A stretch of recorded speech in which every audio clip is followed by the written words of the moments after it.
What's good, everybody? Um, Today is basketball season, and there's two games tonight. Two very good games tonight. Uh, Obviously, the NBA always come through when kicking off this season, right? Something that the NFL has yet to figure out. You know what I'm saying? Um, to be honest with you, I really wanted the Giants. I know this is a basketball video, but I just really wanted the Giants to open up the season against the Browns, knowing, the history between, why didn't the Giants draft Baker Mayfield, or because I believe Baker Mayfield was going back and forth saying that Daniel Jones is not a franchise quarterback, and then plus you have Odell, and that would have made a great storyline, right? But anyways, man. So yeah, so we have two good games tonight. One at 7 and the other one at 10. The first one is going to be the rematch of rematches. Last year, we all saw how KD single-handedly carried this Brooklyn Nets team, but obviously, the famous toe on the line, you know, it was a head scratcher, you know. But we all know who was the superior team. We all knew who was the superior team, and the Bucks was the superior team.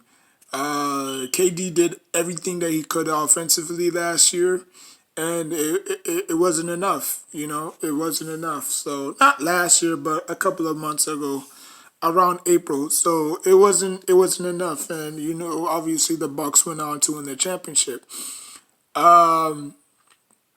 So the Nets are probably going to look for a little bit of revenge. I wouldn't be shocked if the Nets do win this game. If you're betting, take the Nets plus 7 to cover. And yeah, go over or under if you think the Nets are going to go over or under. So it's going to be a good game. I'm not predicting those scores. Cause knowing those two can obviously be at the hundreds. Like 122 to 130, something like that. So it's gonna be a high scoring game. So however, I will pick a winner of this game, and I do think the Bucks, the Milwaukee Bucks, will win this game to start off the season. So yeah.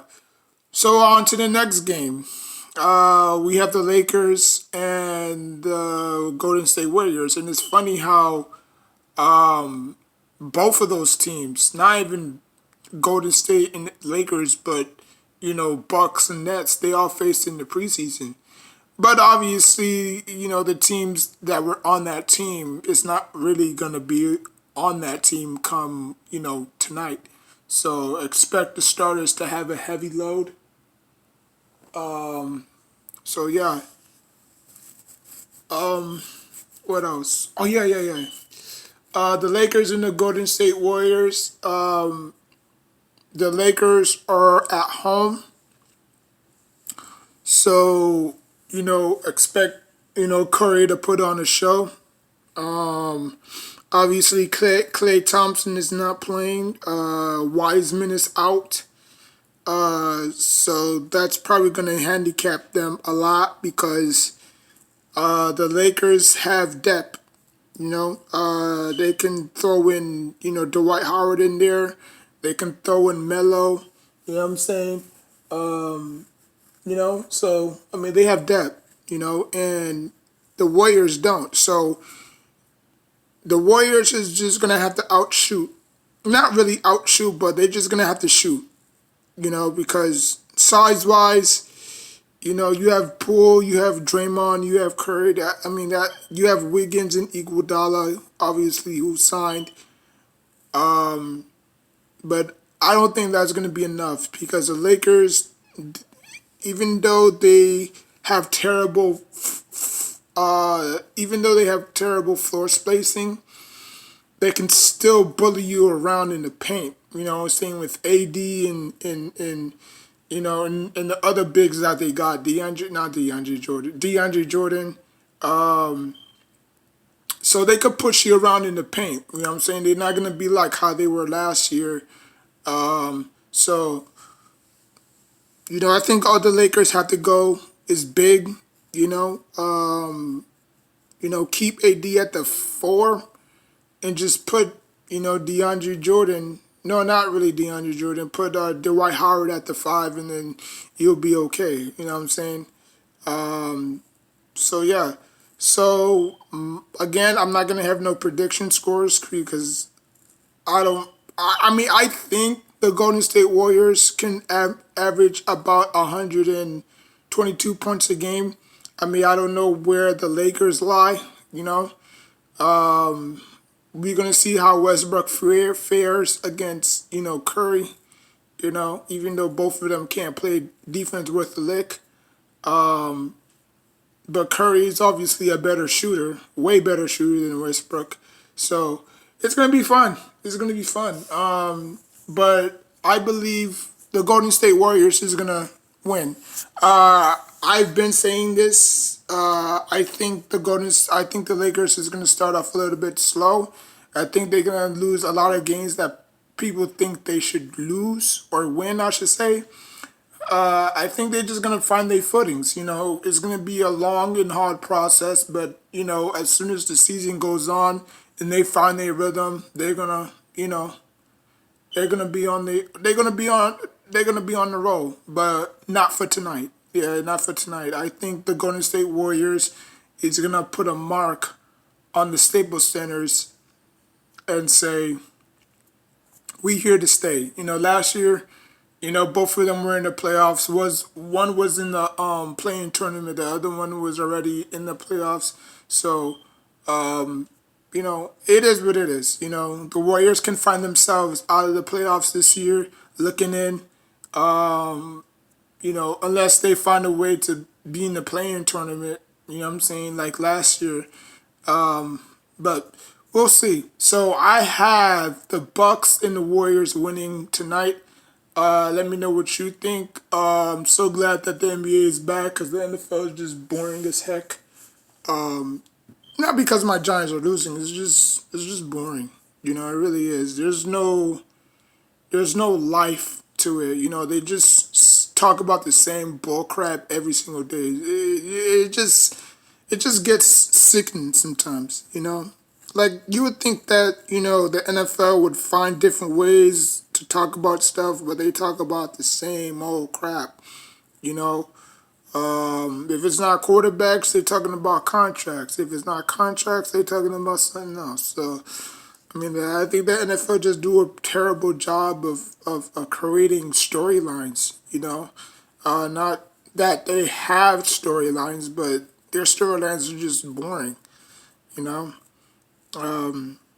The departure of John Gruden. I mean, I think the Raiders will be fine. Whoever's the interim head coach of that team, they'll be fine. You know, but it is what it is. I'm just glad that the NBA is back. Celebrating 75 years. It's a huge milestone. Like basketball is just what it is. You see it in every corner store. You know what I'm saying? Every time look outside your car, you see kids playing basketball. You rarely see anybody playing outside football. Because you would need probably like 12 people to play football. So, but like where I'm at right now is like.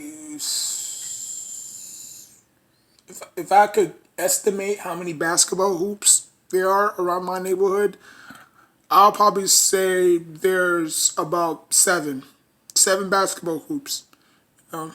So basketball is more of a creative sport than any, you know. But you know, I'm just glad. I'm just glad that basketball is back. You know, it's been a long time. You know, had to wait like what 90 days. I mean, man, the excitement is just so for real. So yeah, so good again. Good luck to all 30 teams. You know what I'm saying, including my team. You know what I'm saying. I have yet to give a full diagnose on the roster of my Knicks. You know, where do I fit them? Where do I fit them in the East? Where do I have them finishing? Do I have them finishing fourth again like they did last year, or will they take a step down? Will they take a step up further? You know, like I said, the East is wide open in my opinion. You know, just like how people always keep saying the Nets are favorites. It's like it's like listen, they haven't learned obviously. You know what I'm saying? You know, despite Curry, I mean not Curry, but despite Kyrie Irving missing half of the season, you know what I'm saying? Not really, but I don't know if he's able. I don't know if he's eligible to play away games. They say that he is. You know, he just can't play home games. You know, if it's a home games, then he might probably have to stay. You know, away from the stadium or watch it through the hotel or something. You know, but I don't think he can be there present wise. You know what I'm saying? But you know, they're gonna need him as bad as they say they don't need him. They're gonna need him, you know, because even with Kyrie, even with KD and James Harden, that's still not gonna be enough. Because you're gonna need three. You're gonna need all three of them to produce at a high level. You know, just like how they did last year in the playoffs. You know, when Curry went, not Curry, when Clay, I said Curry and Clay. When Kyrie went for 20, James Harden went for 30, KD went for 40. They need that production in order to win. You know, it's just, you know, because James can score 30, Kevin Durant can score 40. You know, that's a combined 50 points right there, you know? Or no, hold on, 20, 61 points they can score. Because I said James Harden can score 31, and yeah, Kevin Durant can score around the 40s. So they're going to need the third wheel. Who's going to be the third wheel of that team? It's not going to be Blake. It's not going to be Millsap. It's not going to be Aldridge. It's damn sure not going to be Patty Mills. So they're going to need that third option, and that third option is Kyrie. You know? I mean, I'm not taking I'm not taking anything away from those guys that I mentioned, but none of those guys are Kyrie. You know what I'm saying? So when push comes to shove, if James Harden have a 37 point, you know what I'm saying, or if James Harden drops 37 points, Kevin Durant drops 42 or 43, and then Giannis and Middleton drops, you know, Giannis drops about 50, Middleton drops about like 39, then obviously the rest of the cast, you know. But you know, I mean, time will tell. Time will tell tonight, and you know, I know they're gonna be all emotional, accepting their awards and stuff, or accepting their trophies. I mean, not trophies, but rings and stuff. The banner going up, you know. It's gonna be emotional, and you know, great night. You know, they may like the I can see the Bucks getting off to a rocky start in the first quarter. You know what I'm saying? Because all the jitterbugs and you know the high anxiety and stuff like that. So I think the Nets are probably gonna want it more, knowing how bad their season ended last year by them. So I mean I can see that too. So it's gonna be a great game. It's gonna be a great game, and you know, I mean, I hope you know it goes down to the wire. So yeah, so like, comment, subscribe. Until next time, take care of yourself and each other.